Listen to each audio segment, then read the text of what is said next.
और ना ही किसी चमत्कार से सूखे। ये मनुष्य के कर्मों से ही सूखते हैं। मनुष्य के कर्मों के विरुद्ध प्रकृति का ये कोप है। तुम्हें दिया हुआ वरदान मैं निषिद्ध नहीं कर सकता, किंतु अब इस जलाशय का जल किसी को सुख नहीं दे पाएगा। ये सत्य जानकर अपना वरदान प्राप्त करो।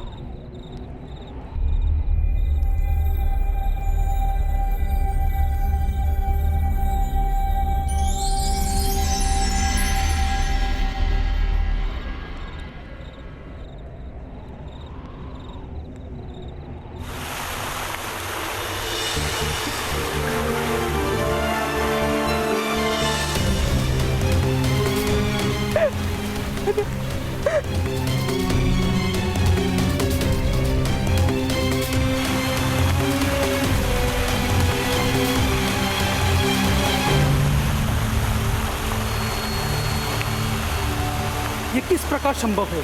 जल की ध्वनि आ रही है। क्या बालक के बलिदान ने जल देवता को प्रसन्न कर दिया?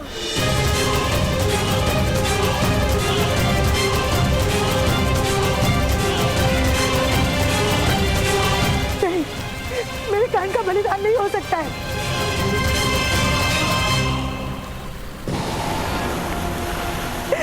कर्ण, पुत्र कर्ण, राधाश्री, माता को उत्तर दीजिए, प्रमाण दीजिए कि आपकी मृत्यु नहीं हो सकती।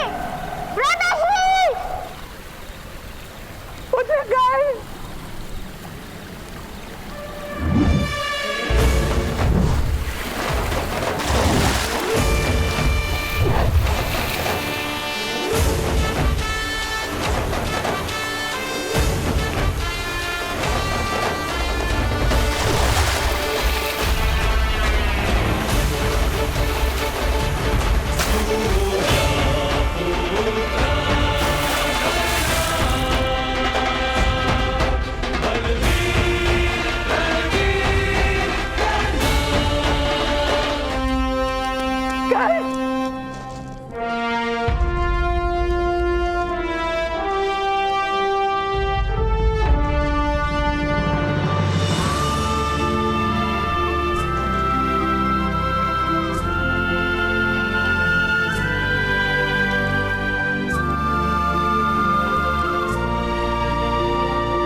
तुम स्वस्थ हो ना?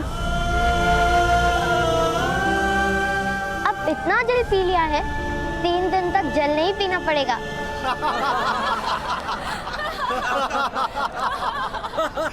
भाइयों, इस अतिथि के नन्हे से बच्चे ने तो चमत्कार कर दिया।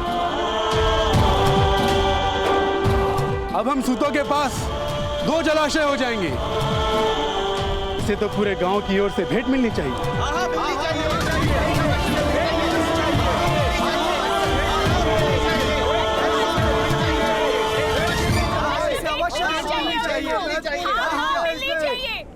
तुम्हारा नाम क्या है बालक? कर्ण।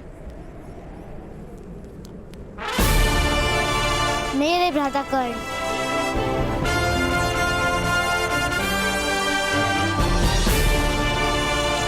कर्ण नाम है तुम्हारा?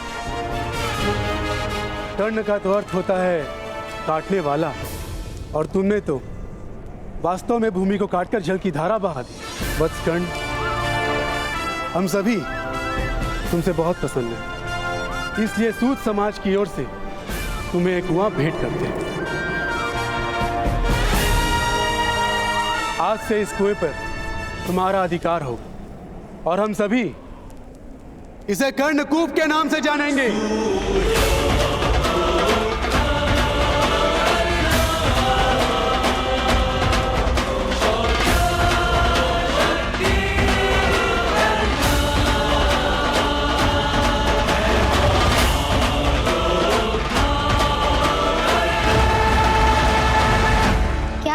में इस जलाशय पर मेरा अधिकार स्वीकार करेंगे तो मैं उस अधिकार से इस जलाशय को दान में देता हूं।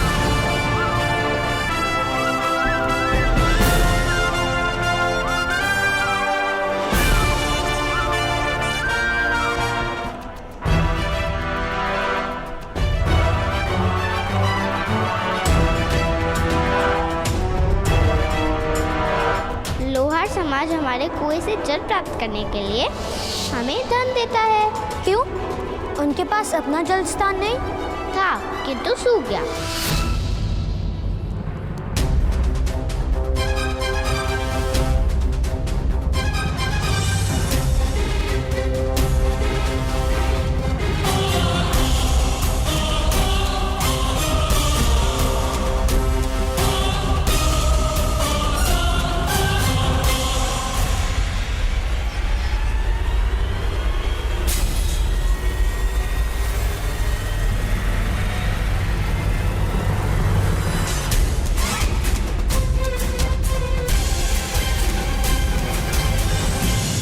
लोहार महोदय, क्या आप मेरा दान स्वीकार करेंगे?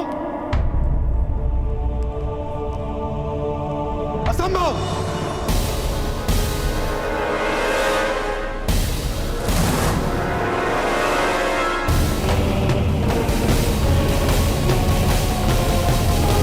इस जलाशय में लोहारों का अधिकार कभी नहीं हो सकता।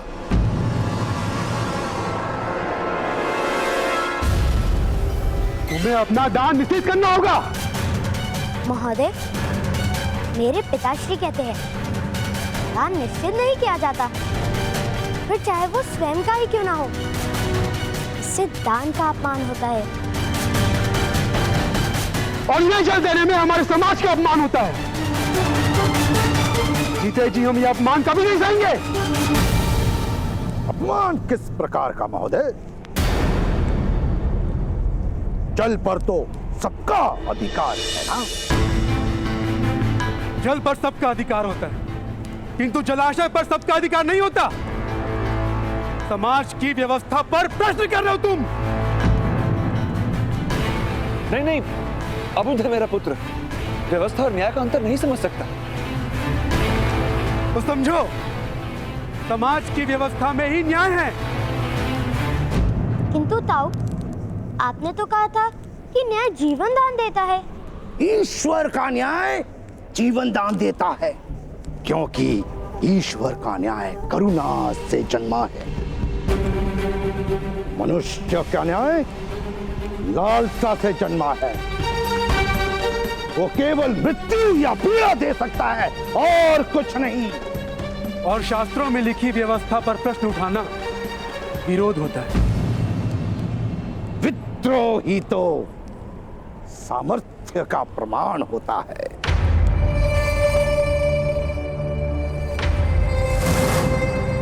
तो मैं विद्रोह के लिए सज्ज हूं।